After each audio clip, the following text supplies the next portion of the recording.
नमस्कार दोस्तों, मेरे चैनल भक्ति भाव टीवी में आपका स्वागत है। दोस्तों, आज मैं आप बात करने वाली हूँ अच्छे लोगों के साथ बुरा क्यों होता है। अच्छे लोगों के साथ हमेशा बुरा क्यों होता है। वही जो लोग बुरे कर्म करते हैं और अज्ञान की राह पर होते हैं वही खुशहाल दिखते हैं। श्री कृष्ण ने इसका जवाब गीता में दिया है। आपने महसूस किया होगा कि जो लोग अच्छे कर्म करते हैं वो परेशान रहते हैं, वही जो बुरे कर्म करते हैं वो खुशी से रह रहे होते हैं। अच्छे कर्म करने वाले परेशान होते हैं कि आखिर उन्हें इतनी परीक्षा क्यों देनी पड़ रही है, जबकि जो अधर्म की राह में है वो खुश है और जिंदगी का लुत्फ उठा रहे हैं। अगर आपके मन में भी ये सवाल आया है तो आज हम आपको इसका जवाब देंगे। ये जवाब वो है जो भगवत गीता में लिखा है और श्री कृष्ण ने अर्जुन को दिया था। भगवत गीता में वर्णित कथा के अनुसार जब भी अर्जुन के मन में कोई दुविधा होती थी तो वो श्री कृष्ण के पास पहुंच जाते थे। एक बार की बात है, अर्जुन भगवान श्री कृष्ण के समीप आकर कहा कि वो दुविधा में है और उसका जवाब वो श्री कृष्ण से चाहते हैं। श्री कृष्ण ने पूछा कि क्या सवाल है। अर्जुन ने कहा, मुझे ये जानना है कि अच्छे लोगों के साथ हमेशा बुरा ही क्यों होता है, वही बुरे लोग खुशहाल दिखते हैं।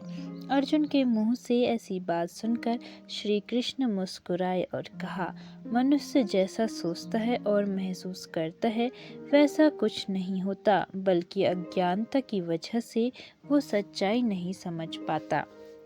अर्जुन उनकी ये बात समझ नहीं पाए। इसके बाद श्री कृष्ण ने क्या कहा वो जानते हैं। श्री कृष्ण ने अर्जुन से कहा, पार्थ, मैं तुम्हें एक कथा सुनाता हूँ। उसे सुनकर तुम समझ जाओगे कि हर प्राणी को उसके कर्म के हिसाब से ही फल मिलता है। प्रकृति हर किसी को अपनी राह चुनने का मौका देती है। अब वो मनुष्य की इच्छा पर निर्भर करता है कि उसे धर्म की राह चुननी है या अधर्म की। कथा शुरू करते हुए श्री कृष्ण ने कहा, एक नगर में दो पुरुष रहा करते थे। एक पुरुष व्यापारी था जिसके जीवन में धर्म की बहुत महत्ता थी। वो पूजा पाठ में यकीन रखता था। वो हर रोज मंदिर जाता था, दान धर्म भी करता था और हर रोज भगवान की पूजा करता था।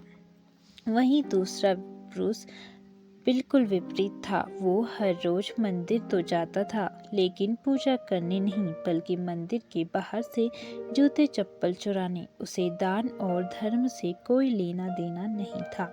समय बीतता गया और एक दिन बहुत जोर की बारिश हो रही थी। इस वजह से मंदिर में पुजारी के अलावा कोई नहीं था। ये बात जब दूसरे पुरुष को पता चली तो उसने कहा कि ये सही मौका है मंदिर का धन चुराने का। पंडित जी से नज़र बचाकर उसने मंदिर का सारा धन चुरा लिया।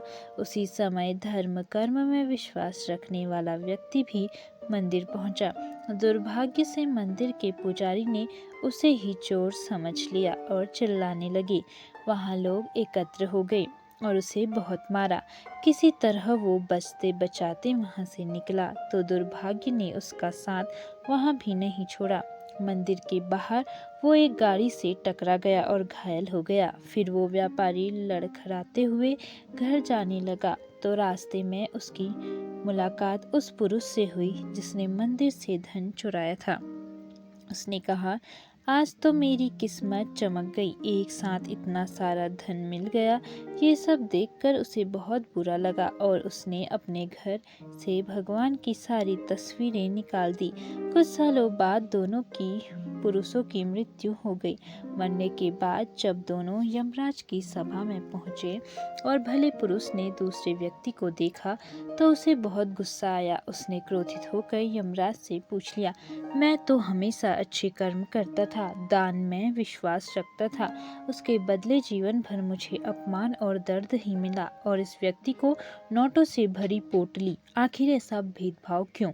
इस पर यमराज ने कहा, पुत्र, तुम गलत समझ रहे हो। जिस दिन तुम्हारी गाड़ी से टक्कर हुई थी वो दिन तुम्हारे जीवन का आखिरी दिन था, परंतु तुम्हारे अच्छे कर्मों की वजह से तुम्हारी मौत सिर्फ एक छोटी सी चोट में बदल गई।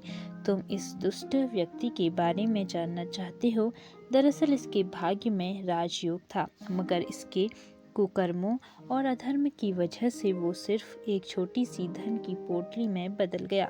कथा सुनाने के बाद श्री कृष्ण अर्जुन से कहते हैं, पार्थ, क्या अब तुम्हें तुम्हारे सवाल का जवाब मिल गया? ऐसा सोचना कि भगवान तुम्हारे कर्मों को नज़रअंदाज कर रहे हैं, ये बिल्कुल भी सत्य नहीं है। भगवान हमें कब क्या किस रूप में दे रहा है मनुष्य को समझ में नहीं आता, मगर आप अच्छे कर्म करते रहें तो भगवान की कृपा हमेशा बनी रहती है।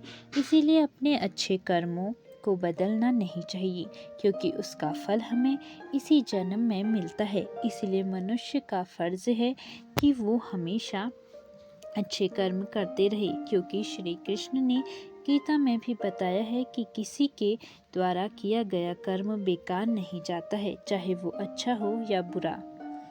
तो दोस्तों, कैसी लगी आपको यह वीडियो? कमेंट करके ज़रूर बताएं और ऐसे ही बहुत सारी कहानियों, कथाओं और जानकारियों को सुनने के लिए मेरे चैनल को सब्सक्राइब करें। धन्यवाद।